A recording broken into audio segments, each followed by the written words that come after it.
That's so tough without your friend. Venom's not all good, which I think is just so much more interesting and complex than like a typical superhero. And what are our chances? Pretty much 0. Venom and Eddie both become reluctant heroes throughout the course of the story. You are making us look bad. The combination of the symbiote and Eddie Brock creates an entity. It's an alchemy of two very different beings. So you're just a parasite. Parasite! Venom is unchecked fury. And we will eat your face right off your head. There's this delicious darkness, and that's why the fans love Venom in the first place. Holy shit! He's quite badass. So many snacks, so little time. He's unapologetic, he's fun, he's scary. He's an anti-hero.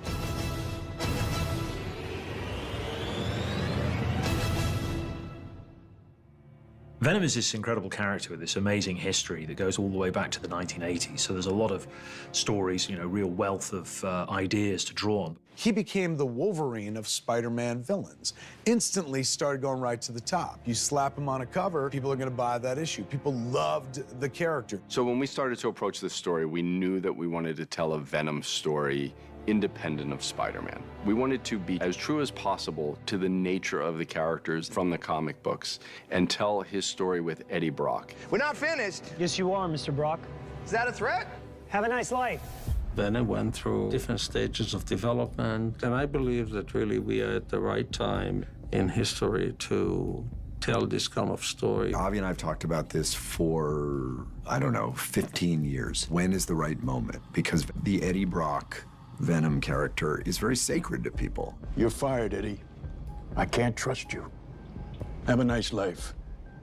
Eddie Brock's this former reporter who has been brought down. He's not the kind of guy who's like Captain America who believes in everything's great and hunky-dory. He's definitely more of a glass half empty kind of guy. Ruben said you had to read Lethal Protector and just kind of see what we're creating here and how we're developing and bringing this to the screen. Eddie Brock is in the Brock Report, the Lethal Protector, but for all his good intention, he gets in his own way. So when we meet him in our movie, he has paid the price for that, and he's lost pretty much everything that he cared about. Background and action. You ever feel like your life is like one monumental screw-up? Nope. Aren't you Eddie Brock? I used to be. His search for the truth is rather self-serving. He's not the greatest fundamental base for an altruistic hero in any aspect. If there's a black and white world of good and evil, he's definitely gray. So when he bonds with this alien and has these incredible powers, it's not necessarily going to be used in the most positive way. So Venom just sort of amplifies whoever his host is. Hungry. And I think it's what's so special about him. He's got his heart in the right place, but a lot of other things in the wrong place. Guys, you do not want to do this, trust me. Mask! Copy! Sure. Mask! Copy. What the hell is that thing? Venom is very pure in his intentions, which is essentially to consume anything that will allow him to go on surviving. Otherwise, your liver, it's starting to look really, really good. It brings with it a complexity where you have to face kind of your true self. That's the nature of Venom. And the one thing we're not going to do is soft shoe it. You know, we got Tom Hardy. And action! No, shh. I must get in the room. Unacceptable. Yeah, I'm gonna call the police. No, please don't call the police. You're insane, killing people, and I have proof. There's just a volatile thing that happens when he steps into this role. Tom brings a lot of the traits that are true to Eddie Brock and true to the character of Venom. There's a danger to Tom in most of his performances. Everything he brings to life is exciting. He really is so concerned with everything being honest. Hey, can you tell her that it's an emergency? Food. Huh?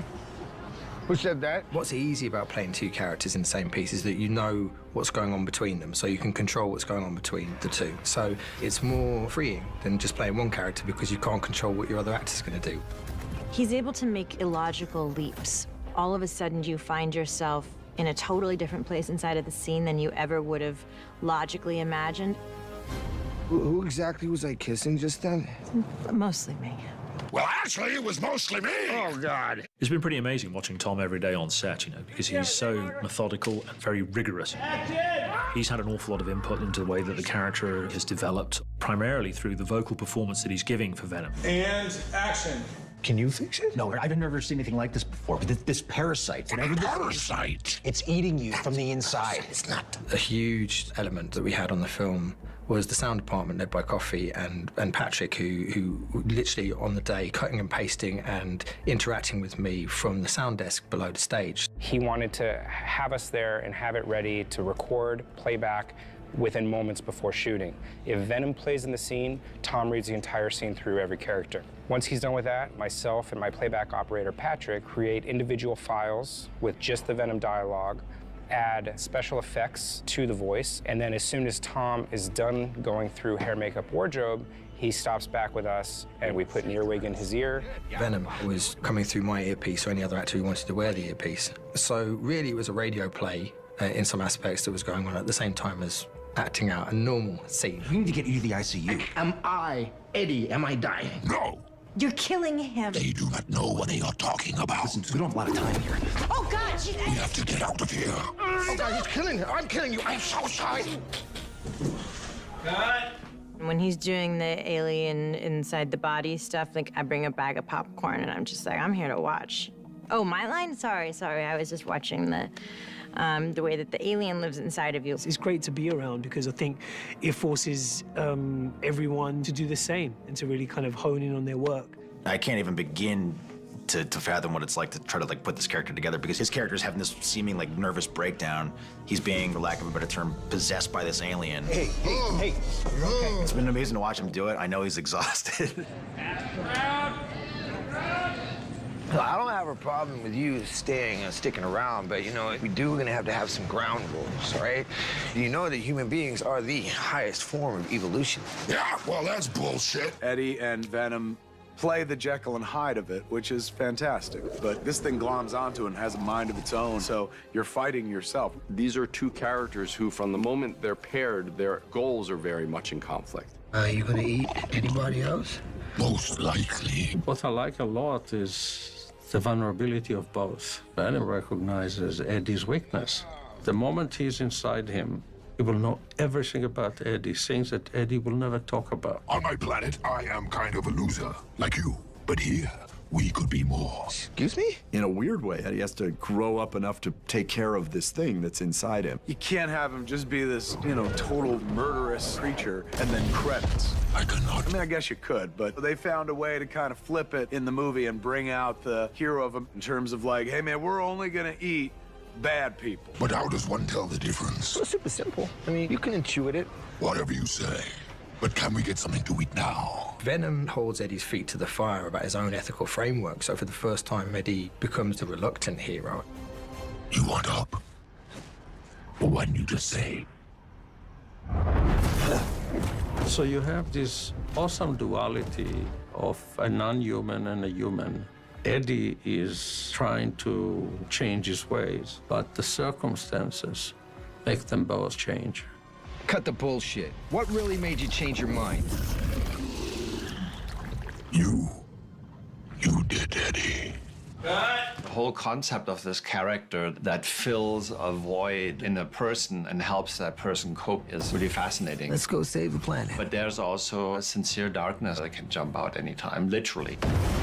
By the end of the movie, they become one. We are Venom is sort of the classic line from the books. We are Venom. Hopefully, we've really developed something that feels like it really respects the heritage of the Venom comics, whilst also offering something new.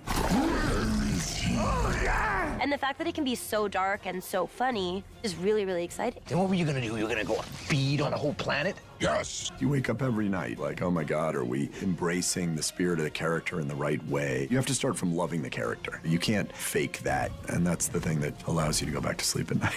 Whoa, that was pretty cool, actually. I'm not gonna lie. Venom is an anti-hero. Let him be a bad guy, let him eat heads, but you gotta make him a hero of some sort. I'm gonna rip your tongue out of your throat. This movie delivers all that bone-cracking awesomeness that is Venom.